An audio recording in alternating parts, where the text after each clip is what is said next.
This story contains sensitive themes and is presented strictly for educational and documentary purposes. 2 children vanished. No witnesses, no confirmed sightings, no clear path into the woods. Just silence. On the morning of May 2nd, 2025, 4-year-old Jack Sullivan and 6-year-old Lilly Sullivan were reported missing from their rural home in Nova Scotia. What initially appeared to be a tragic case of children wandering away quickly became something far more disturbing. Because the evidence did not point outward, it pointed inward. Behind closed doors, timelines began to fracture. Statements shifted, and small details, the kind that liars forget, refused to stay buried. Tonight, we are not here to speculate. We are not here to accuse. We are here to follow the evidence, to examine what is known, what contradicts itself, and what investigators have been quietly piecing together for months. This is not a story about a search. It is a story about what happens when the truth hides in plain sight. This is Mr. Morgan's True Crimes. And this is the case of Jack and Lilly Sullivan. For the residents of rural Nova Scotia, May 2025 began like any other spring month. Quiet roads, wide stretches of forest, a community where people recognized each other's vehicles before they recognized faces. In the small area near Gairloch Road, life moved slowly. Nothing about that place suggested it would soon become the center of one of the most unsettling missing children cases in recent Canadian history. Lilly Sullivan was 6 years old. Jack Sullivan was 4. By all accounts, they were typical young children, energetic, curious, and dependent on the adults around them for safety, structure, and care. They lived with their mother and their stepfather in a rural home surrounded by dense woods, uneven terrain, and limited visibility from neighboring properties. It was the kind of place where silence could feel peaceful or deeply isolating. On May 1st, 2025, the day before the children were reported missing, there was nothing publicly known to suggest that this would be the last confirmed day they were seen alive. That afternoon, security cameras at a Dollarama store in a nearby town captured routine footage. A family walking through aisles, a shopping cart, ordinary purchases. After that moment, there are no confirmed witnesses outside the household who could place the children alive. No neighbors recalled seeing them playing outside. No teachers saw them again. No friends or relatives reported hearing from them. From that afternoon onward, the timeline becomes dependent entirely on statements made by the adults inside the home. And that is where the case begins to fracture. According to the initial account provided to police, Lilly and Jack had wandered away from their home while the adults inside were asleep. The explanation appeared simple on the surface. Children leave the house. Children get lost in nearby woods. Search efforts begin. Within hours, the Royal Canadian Mounted Police coordinated a large-scale response. Ground search and rescue teams were deployed. Helicopters equipped with thermal imaging scanned the area. Drones and trained dogs were brought in. But almost immediately, experienced searchers noticed something that did not align with typical missing child scenarios. The terrain surrounding the property was difficult. Heavy rain had soaked the ground. Mud was thick and uneven. Visibility was poor due to fog and dense tree cover. In conditions like these, children who wander away usually leave signs. Footprints, disturbed vegetation, broken branches at child height, clear scent trails. Yet despite extensive searching, investigators located no consistent trail leading away from the home. No confirmed path into the woods, no sequence of footprints. Only a single possible impression in the mud, isolated, inconclusive, and not part of a larger trail. This raised early concerns among search professionals. Not conclusions, but questions. At the same time, aspects of the adults' statements began to draw quiet scrutiny. The timeline for when the children were last seen awake shifted slightly between retellings. The exact time they were put to bed varied, and details about the home itself became a point of focus. One detail stood out in particular. According to statements given to police, the front door of the house was routinely secured at night using a makeshift barricade, described at different times as a bolt, a wrench, or a metal object placed to prevent the door from opening. This was reportedly done as a precaution due to wildlife in the area. If that door was secured as described, investigators needed to understand how two young children could exit the house silently, at night, without waking anyone, and without leaving clear physical evidence behind. At this stage, police did not accuse anyone of wrongdoing. The case remained classified as a missing persons investigation. But internally, the search was no longer focused only on the woods. Attention was beginning to turn inward, toward timelines, behavior, and inconsistencies that could not yet be explained. And this was only the beginning. As search efforts intensified around the Sullivan property, investigators began reconstructing the hours leading up to the 911 call. Not emotionally, not hypothetically, but minute by minute. What quickly became apparent was that the timeline depended almost entirely on statements made by the adults inside the home. There were no external witnesses after the Dollarama footage, no neighbors who saw the children playing, no verified sightings that could independently confirm when Lilly and Jack were last alive. According to the initial account, the evening of May 1st was uneventful. The children were said to have stayed home from school due to illness. Dinner was eaten, television was watched. Bedtime occurred sometime between early and late evening, the exact hour shifting slightly across retellings. But in missing child investigations, the last confirmed moments are critical. When those moments cannot be fixed to a specific time, investigators take notice. The situation became more complex when law enforcement began examining digital data. Devices inside the home, including tablets used by the children, showed patterns consistent with regular use, until suddenly, they did not. Usage stopped. Not gradually, not sporadically, but abruptly. This alone did not prove anything. However, it added another unanswered question to an already fragile timeline. At the same time, investigators reviewed statements about the house itself. The claim that the front door was routinely secured at night created a contradiction. If the door was barricaded as described, it would require force to open from the inside. Yet there were no reports of damage consistent with two small children exiting unnoticed. No loud noise reported, no object found displaced in a way that aligned with the explanation. The story required silence, complete silence, during an action that should have produced sound. Again, not proof, but a growing accumulation of inconsistencies. Investigators are trained to observe patterns. Not emotional reactions, not grief, but actions that diverge from expected priorities during a crisis. And I want them home. One detail stood out. We woke up, I heard them Shortly after the disappearance, Daniel Martell was observed outside the home using a garden sprayer. No public accusation was made. No immediate conclusion was drawn. Watching them, But questions emerged. Why cleaning? Why now? Why during an active missing children investigation? In many cases, families clean instinctively, as a coping mechanism. But timing matters.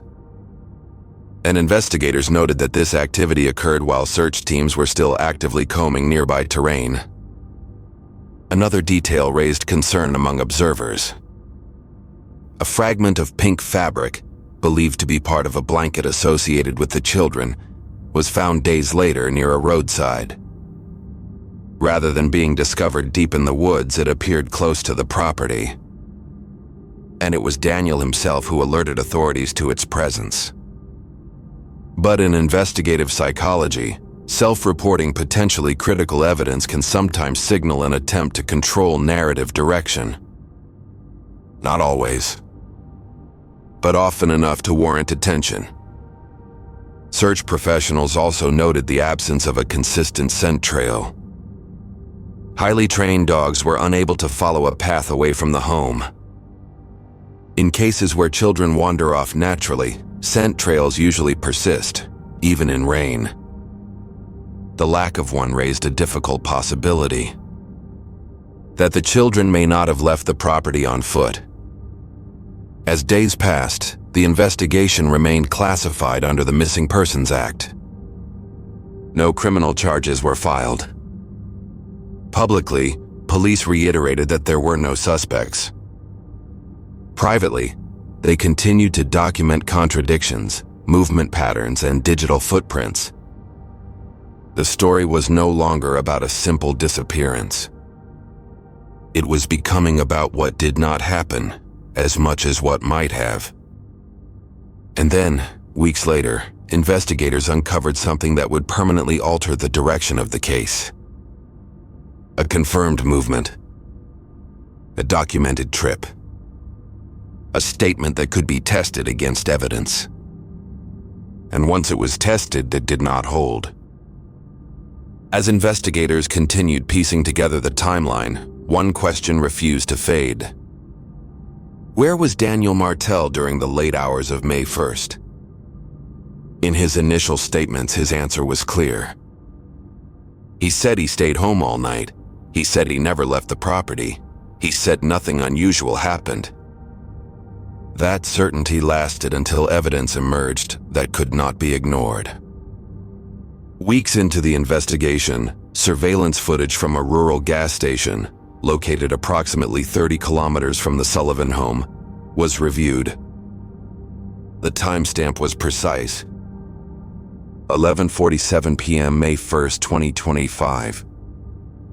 The vehicle's shape, color, and partial license plate alignment matched Daniel Martel's truck. A man exited the driver's side. Medium build, dark clothing, hood pulled over his head. Facial features were unclear. But investigators weren't looking only at faces. They analyzed gait patterns, body proportions, movement behavior. The conclusion reached by forensic video specialists was unsettling. There was a high probability the man was Daniel Martel. This immediately contradicted his earlier statements. Because according to him, he was home. He was not. The stop lasted approximately 11 minutes. Fuel was pumped. A purchase was made inside the store. The individual paid in cash. No electronic record. First, he denied it. Then he claimed he may have forgotten leaving the house. Later, he suggested he went out briefly to buy cigarettes or snacks. That explanation collapsed almost immediately. The station did not sell cigarettes. And if the errand was so insignificant, why was it never mentioned during earlier interviews? Why did his memory only improve after the footage appeared? Investigators documented each version. Because evolving explanations are rarely accidental. They are often reactive. This was not a short drive. 30 kilometers on rural roads late at night is not an impulsive decision. It suggests intent. And it raised additional questions. Why this station? Why this time? Why cash? The route between the Sullivan property and the gas station passes through isolated terrain. Forested areas, secondary roads, locations with minimal surveillance. No traffic monitoring, no businesses, no witnesses. If someone wanted to travel unseen, this route offered exactly I want that. them home. I want to hold them. Cell phone data added another layer. And I want them home. Daniel's What phone happened showed was movement we woke consistent up, I with heard them leaving the playing in property next that room night. beside us, and Later I was records drifting in and placed out the of device sleep, near a and wooded they're not area in the type of early kids morning that would hours. tell them not to go outside on their own. Not long. We always make sure that we're out there with But them, long enough. watching them, and Approximately they happen 15 to just sit 20 out that minutes. sliding door, and we can't hear it when it When opens. confronted, Daniel suggested a And technical they- error. But cell phone triangulation does not misplace devices randomly. Phones go where people go. And then there was a witness. A delivery driver who regularly traveled rural routes early in the morning. He reported seeing a truck matching Daniel's parked near a wooded area around dawn. He described someone standing near the truck bed, handling something, then walking toward the trees, returning without it. Together, they formed a pattern. Movement away from home, movement into isolation, return without explanation. Still, no remains were found. No charges were filed. But investigators rarely act on a single piece of evidence. They wait. They accumulate. Not to assign blame, but to understand what may have occurred inside. Forensic testing revealed something critical. Despite visible cleanliness, trace evidence remained. Chemical reactions used in forensic analysis indicated biological material had once been present in multiple areas of the house. Not surface stains, but residue embedded deep within materials. Analyzed. Matched. They were consistent with the children. This did not mean investigators knew when the injuries occurred, or how. But it established one fact beyond speculation. The house was not simply a place the children left. It was part of the event. Outside soil analysis revealed disturbances in several locations on the property. Chemical markers consistent with decomposition were detected. At shallow depths, in patterns that suggested temporary placement, and then removal. The implication was not stated publicly, but internally investigators understood what this meant. If remains were once there, they were no longer. Quietly, irreversibly. No longer asking where did the children wander, but asking, when did something happen and who knew? The case had not become criminal on paper, but in practice, every step now assumed something far darker than an accident. And still, one question remained unanswered. The only question that truly mattered. Where are Lilly and Jack Sullivan? As physical evidence raised questions investigators could not ignore, attention turned to something just as revealing. Digital behavior. Because in modern investigations, people often reveal intent not through actions, but through searches. In the days leading up to May the 2nd, investigators obtained access to digital records associated with the household. Browsing history, search queries, online purchases. What they found was deeply concerning. They were not random. They showed curiosity about topics no parent of missing children should reasonably be focused on. How police conduct search operations, how long missing persons investigations typically remain active, common mistakes people make when trying to avoid detection. These searches were not made after the children disappeared. They were made before.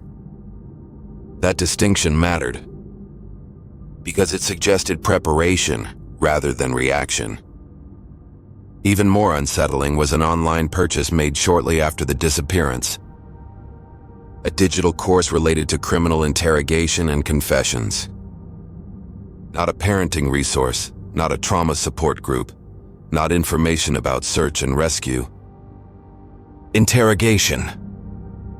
Investigators did not claim this proved guilt, but they documented it carefully. Because when people anticipate questioning, their behavior often shifts long before they are questioned.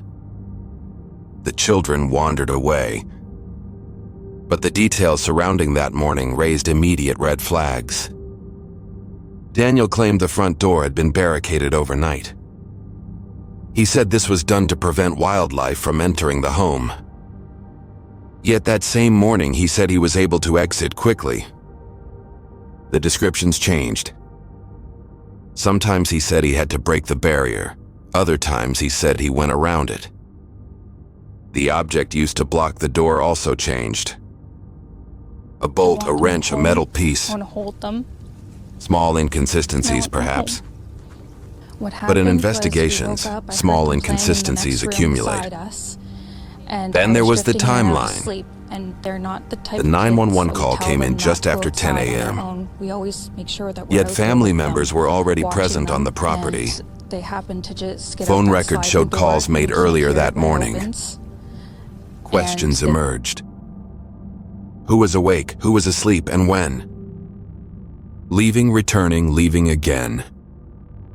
Daniel, however, maintained he was sleeping. Phone data showed periods of inactivity. But investigators know something important. Phones can stay behind. People do not have to. Later, Daniel claimed he heard what sounded like the children screaming in the woods. But instead of running toward the sound, he stopped and moved on. Search teams were never redirected. That detail lingered, because parents do not abandon hope so easily, unless they already know there is none. Volunteers combed through mud and rain. Helicopters scanned from above. Specialized dogs were deployed. Yet no clear trail emerged. No consistent footprints, no scent path, no discarded clothing. Experts noted how unusual this was. Children who wander leave chaos behind. Broken branches, erratic paths, multiple signs of movement. None of that was present. Instead, investigators found something else. A piece of fabric, later linked to the children, appeared near a roadside. Its placement raised eyebrows. Not because it existed, but because of where and how it was found. It did not appear naturally lost. It appeared placed, including a vehicle. The same vehicle seen on camera during the midnight trip. The dogs reacted strongly to the truck bed, indicating the prior presence of biological material. Laboratory analysis later confirmed DNA traces linked to both children, mixed with soil not native to the driveway. Soil consistent with remote wooded areas nearby. The picture forming was no longer abstract. It was directional. Something happened inside the home. Something happened on the property. And something happened away from it. No arrests. No public accusations. But this was not inaction. It was strategy. Prosecutors know that cases without recovered remains demand absolute precision. They wait until every narrative collapses. Until every alternative explanation fails. Because once charges are filed, there is no room for error. And the truth, however delayed, does not disappear. It waits. One question continues to haunt this case. Where are Jack and Lily Sullivan? And more importantly, can justice exist without answers to that question? In criminal investigations, recovered remains often bring clarity. But their absence does not mean nothing happened. It means the burden of proof becomes heavier. Prosecutors must rely on something else. patterns, behavior, digital footprints, forensic science. History shows that convictions can be secured when evidence forms a complete and consistent narrative. In this case, investigators are not searching for one piece of proof. They are building a mosaic. Blood traces found inside the home, DNA linked to the children discovered in a vehicle, soil evidence indicating decomposition on the property, digital searches suggesting preparation, financial behavior designed to avoid records, and a provable lie about movements during the most critical hours. Each piece alone could be explained. Together they tell a story. A story that does not involve children wandering away unnoticed, but one that involves planning, concealment, and silence. But to prosecutors, delay often means discipline. They know that once charges are filed, there is no second chance. Every detail must withstand scrutiny. Every theory must survive cross-examination. Every inconsistency must be resolved. Multiple adults, conflicting timelines, potential manipulation, and evidence that must be contextualized carefully. Investigators are not just asking what happened. They are asking who knew what and when. Who acted, who assisted, and who remained silent. That is why the investigation continues methodically. I want them home. Not loudly, not publicly, but persistently. And I want them home. Because justice built on What assumption happened collapses. was we woke up, I heard them playing in the Justice next room built on beside evidence us, endures. and I was drifting in and out Not of sleep, suspects, and not they're evidence, the not type of headlines. kids that we tell them not to go outside Jack, on their own. We always make sure 4 that years we're old. there with them, watching them. Lily, and they happened to just 6. get out that sliding door, and we They can't were not hear it theories. when it opens. They And were real.